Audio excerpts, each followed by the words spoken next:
ಶಿಕ್ಷೆ ಗ್ರಾಮೀಣಾಭಿವೃದ್ಧಿಯ ಅಧಿಕಾರಿಗಳೇ ಹಾಗೂ ಪದಾಧಿಕಾರಿಗಳೇ, ಜನಪ್ರತಿನಿಧಿಗಳೇ ಮತ್ತು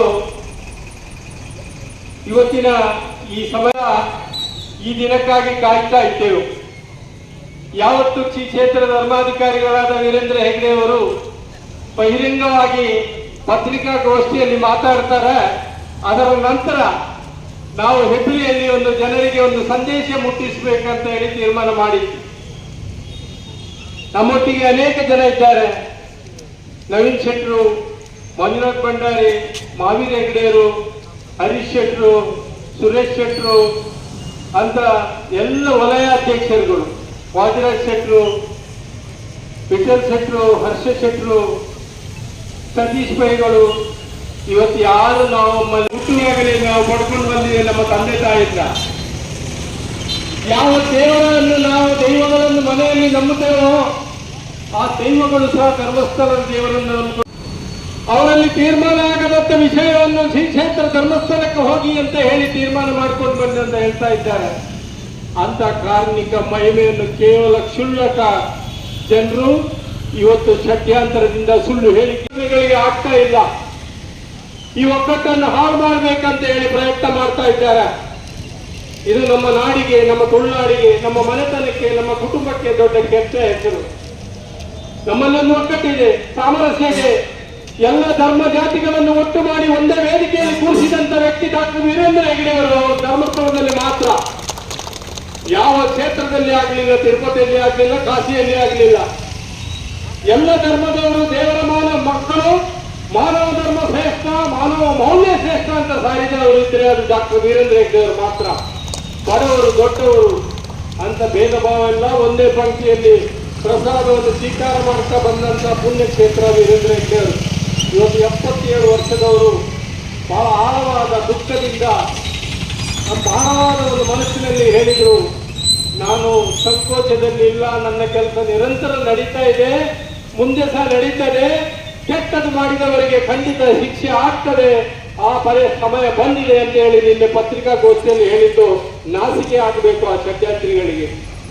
ಅವರಲ್ಲಿರುವ ಸಿದ್ಧಪ್ರಜ್ಞೆ, ತಾಳ್ಮೆ, ಮಾನವೀಯ ಮೌಲ್ಯ ಬಹುಶಃ ಇವರು ದೇವರ ಹತ್ರ ಬೇಡವೇ. ಅವರ ದೂರನ್ನು ಆ ಕ್ಷೇತ್ರದ ಹೆಸರು ಹೇಳುವ ಮೊದಲು ನಾವು ಸಹ ಹಿಂದೆ ಎಲ್ಲ ಆ ಕ್ಷೇತ್ರದ ಹೆಸರು ಹೇಳಿದವರಲ್ಲ. ತೆಂಕಲಾಯ ದೇವರು, ಬಡಕಲಾಯ ದೇವರು ಅಂತಲೇ ಹೇಳ್ತಾ ಇದ್ದೇವಲ್ಲದೆ ಎಲ್ಲಿ ಮಂಜುನಾಥ ದೇವರ ಹೆಸರು ಹೇಳುವಷ್ಟು ಶಕ್ತಿ ನಮಗೆ ನಮ್ಮ ತಂದೆ ತಾಯಿ ಹಿರಿಯವರು ಕೊಡ್ಲಿಲ್ಲ. ನಾವು ಅಷ್ಟೊಂದು ಭಕ್ತಿ ಶ್ರದ್ಧೆಯಿಂದ ಶ್ರೀ ಕ್ಷೇತ್ರವನ್ನು ಪೂಜೆ ಮಾಡುವವರು. ಹೌದು, ಇವತ್ತು ಬೆಳಿಗ್ಗೆ ಎದ್ದರೆ ಟಿವಿಯಲ್ಲಿ ನಿರಂತರವಾಗಿ ಅದನ್ನು ತೋರಿಸ್ತಾ ಇದ್ದಾರೆ.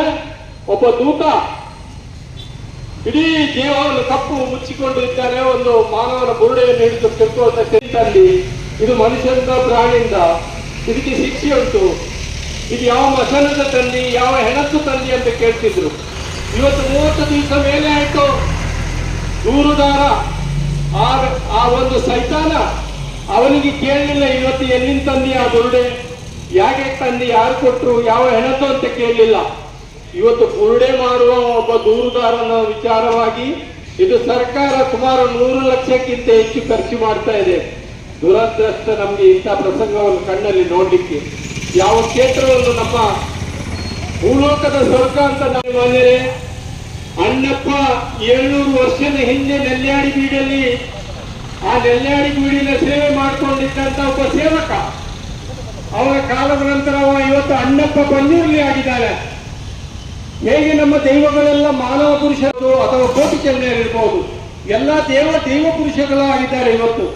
ಇವತ್ತು ಅಣ್ಣಪ್ಪನು ಸಹ ಅಣ್ಣ ಸೇವೆಯನ್ನು ಧರ್ಮಸ್ಥಳದಲ್ಲಿ ಮಾಡಿದ್ದಾರೆ. ಜನ ಅವರನ್ನು ಸಹ ಆರಾಧನೆ ಮಾಡಲಿಕ್ಕೆ ಖಂಡಿತ ಸಾಧ್ಯತೆ ಇದೆ. ಇನ್ನು ಬದುಕಿದ್ರೆ ಅವರ ಆರೋಗ್ಯ ನಾವು ಈಗಾಗಲೇ ಅರ್ಧನಾರೀಶ್ವರದಲ್ಲಿ ಪ್ರಾರ್ಥನೆ ಮಾಡ್ಕೊಂಡು ಬಂತು, ಅವರಿಗೆ ಆರೋಗ್ಯ ಕೊಡಿ, ಅವರ ಧೈರ್ಯ. ನಮ್ಮ ಹೋರಾಟ ನಿಲ್ಲೋದಿಲ್ಲ. ಎಲ್ಲಿವರೆಗೆ ಧರ್ಮಸ್ಥಳದಲ್ಲಿ ಶಾಂತಿ ಸಿಗುವುದಿಲ್ವಾ, ನ್ಯಾಯ ಸಿಗುವುದಿಲ್ವಾ, ಅಲ್ಲಿವರೆಗೆ ನಮ್ಮ ಹೋರಾಟ ನಿರಂತರವಾಗಿ ಇರ್ತದೆ ಅಂತ ಹೇಳಿ ಈ ಸಂದರ್ಭದಲ್ಲಿ ಹೇಳ್ತದೆ. ಈ ಕೆಲಸ ಮಾಡಿದ್ರೆ ಮಾತ್ರ ನಮ್ಮ ಮನೆ ದೇವರುಗಳಿಗೆ ಸಮಾಧಾನ ಆಗ್ತದೆ. ನಾವು ನಂಬಿದ ದೇವರಿಗೆ ಗ್ರಾಮ ದೇವರಿಗೆ ಸಮಾಧಾನ ಆಗ್ತದೆ ಅಂತ ಒಂದು ನಂಬಿಕೆ ನಮ್ಗೆ ಇದೆ.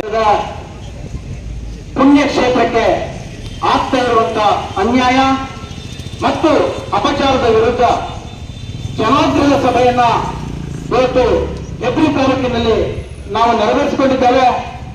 ಈ ಕ್ಷೇತ್ರದ ಭಕ್ತಾಭಿಮಾನಿಗಳು, ಪೂಜ್ಯ ಕಾವಂದರ ಅಭಿಮಾನಿಗಳು ಇವತ್ತು ಒಂದಾಗಿ ಶ್ರೀ ಕ್ಷೇತ್ರ ವಿರುದ್ಧ ನಡೀತಾ ಇರುವಂತ ಅಪಪ್ರಚಾರದ ವಿರುದ್ಧ ಸಟಗಲಿಟ್ಟು ಇಷ್ಟೊಂದು ಮಂದಿ ಒಂದು ದಿನದಲ್ಲಿ ವರ್ತಮಾನ ಕೊಟ್ಟರೂ ಕೂಡ ಇಷ್ಟೊಂದು ದೊಡ್ಡ ಸಂಖ್ಯೆಯಲ್ಲಿ ಬಂದು ಹೆಬ್ರಿ ತಾಲೂಕಿನಲ್ಲಿ ಬಹಳ ದೊಡ್ಡ ಕಾರ್ಯಕ್ರಮವನ್ನು ಮಾಡುವ ಒಂದು ಅವಕಾಶ ಇವತ್ತು ಬಂದೊದಗಿದೆ. ಆಗಮಿಸಿರುವಂತಹ ಎಲ್ಲ ಭಕ್ತಾಭಿಮಾನಿಗಳೇ, ನಾವು ಕೇಳಬೇಕಾದದ್ದಿಷ್ಟೇ, ಪೂಜ್ಯ ಕಾಮಂದರಿಗೆ ಎಸಗುವಂತ ಆ ಒಂದು ದುರ್ಬುದ್ಧಿ ಕೊಟ್ಟ ಆ ಒಂದು ಅನಾಮಿಕಾ ಅಂತ ಹೇಳುವ ಹೆಸರಿನಲ್ಲಿರಬೇಕು ಒಂದಷ್ಟು ಜನ ಈ ಕ್ಷೇತ್ರಕ್ಕೆ ಅಪಚಾರ ಮಾಡಲಿಕ್ಕೆ ಸಾಮಾಜಿಕ ಜಾಲತಾಣದ ಮೂಲಕವಾಗಿ ಮಾಡ್ತಿರುವ ಅಪಪ್ರಚಾರ ಇರಬಹುದು. ಅವರಿಗೆ ಭಗವಂತ ಸದ್ಬುದ್ಧಿ ಕಲಿಸಬೇಕು. ಅಂತವರನ್ನ ಸರ್ಕಾರ ಅಥವಾ ನಮ್ಮ ಪೊಲೀಸ್ ಇಲಾಖೆ ಬಂಧನವನ್ನ ಮಾಡಿ ಅವರಿಗೆ ಶಿಕ್ಷೆಯನ್ನು ಕೊಡಬೇಕು ಎನ್ನುವ ಒಂದು ಆಗ್ರಹಕ್ಕೋಸ್ಕರ ನಾವು ಇವತ್ತಿದ್ದೇವೆ.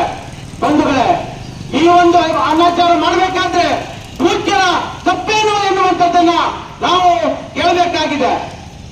ಈ ಒಂದು ಮಹಾಜನರನ್ನ ಅಥವಾ ಈ ರೀತಿಯಾದ ಒಂದು ಸಾಮಾಜಿಕ ಕಳಕಳಿಯನ್ನ ಇಟ್ಟುಕೊಂಡ ಮಹಾನುಭಾವ ದೇವ ಸಂಭೂತ ಕಾವಂದರಿಗೂ ಕೂಡ ಇಂಥ ಕಷ್ಟ ಬರ್ತದೆ ಅಂತ ಹೇಳಿದ್ರೆ ನಾವು ಇದನ್ನ ಊಹನೆ ಮಾಡಲಿಕ್ಕೂ ಕೂಡ ಸಾಧ್ಯ ಇಲ್ಲ. ಬಂಧುಗಳೇ, ಯಾವುದೇ ರೀತಿಯಲ್ಲಾದರೂ ಇದನ್ನ ಖಂಡಿಸಬೇಕು. ಆ ಮೂಲಕವಾಗಿ ಶ್ರೀ ಕ್ಷೇತ್ರಕ್ಕೆ ಬಂದಿರುವ ಅಪಚಾರವನ್ನ ದೂರ ಮಾಡಬೇಕು ಎನ್ನುವ ದೃಷ್ಟಿಯಲ್ಲಿ ಇಟ್ಟುಕೊಂಡು ನಾವಿವತ್ತು ಒಂದಾಗಿದ್ದೇವೆ. ಎಲ್ಲರನ್ನ ಮುಖ್ಯವಾಹಿನಿಗೆ ತರಬೇಕೆಂದು ಟೊಂಕೆ ಕಟ್ಟಿ ನಿಂತ್ರಲ್ಲ ಪೂಜ್ಯರು, ಅದು ತಪ್ಪೆ. ಇದನ್ನು ನಾವು ಕೇಳಬೇಕಾಗಿದೆ. ಋಣ ತೀರ್ಪಾಗ ಈ ಟೈಮ್ ಈ ಕಷ್ಟದ ಟೈಮ್ ಇವರು ಮಾತನಿಗಳು ಉಲ್ಲ ದಾನ ಪುಂಜಿ ದೇವರ ಪ್ರಾರ್ಥನೆ ಮತ್ತೊಂದು ಹೆಚ್ಚು ಪಾತ್ರನೇ ಮಾತ ಈ ಬರಿಯರು ಈ ಕೊಡೆ ಮತ್ತೊಂದು ಬರ್ತದೆ ಮುಖ್ಯ ಮಾತರಮನ ಅಭಿವೃದ್ಧಿ ಮಕ್ಕಳ ಗ್ರಾಮ ಪಂಚಾಯತಿಯಿಂದ ಮಾತೆಲ್ಲ ಪ್ರಚಾರ ಬಂದಿದೆ. ಈ ಜನ ಸೇರ್ತದೆ ಇಲ್ಲಿ ಮಾತೆಗಳ ಒಂದರೆ ಮತ್ತೆ ಹಿಸ್ಟ್ರಿಗಳನ್ನು ನೋಡಿದ್ದೀರಿ. ನಾವು ಎಚ್ಚೆತ್ತುಕೊಳ್ಳದಿದ್ರೆ ಮುಂದೊಂದು ದಿವಸ ನಮಗೆ ಕಂಟಕ 100ಕ್ಕೆ 100 ಸತ್ಯ. ಯಾಕಂದ್ರೆ ಹಿಂದೂ ಧರ್ಮ ಉಳಿಸಬೇಕು, ಧಾರ್ಮಿಕ ಕ್ಷೇತ್ರಗಳು ಇರಬೇಕು. ಒಂದೇ ಊರಿನಲ್ಲಿ ಶಾಂತಿ ನೆಲೆಯಬೇಕಾದ್ರೆ ಆ ಊರಿನ ದೇವಸ್ಥಾನಗಳು ಅಭಿವೃದ್ಧಿ ಆಗಬೇಕು. ಅದೇ ದೃಷ್ಟಿಯಲ್ಲಿ ನಮ್ಮ ಪೂಜ್ಯರು 14,000 ದೈವಸ್ಥಾನಗಳಿಗೆ ಇವತ್ತು ವಂತಿಗೆ ದೇಣಿಗೆಯನ್ನು ಕೊಟ್ಟು ತನ್ನ ಧಾರ್ಮಿಕ ಭಾವನೆ ಬಿಂಬಿಸಿದ ವ್ಯಕ್ತಿ.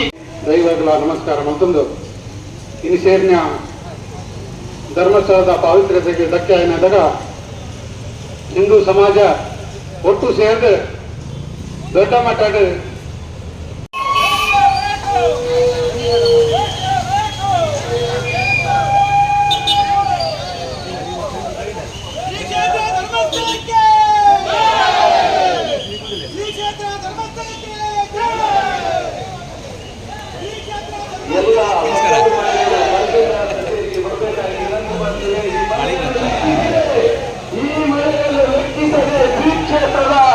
ಅಪಪ್ರಚಾರ ಮಾಡಿದ ವ್ಯಕ್ತಿಗಳನ್ನು ಕೂಡಲೇ ಬಂಧಿಸಿ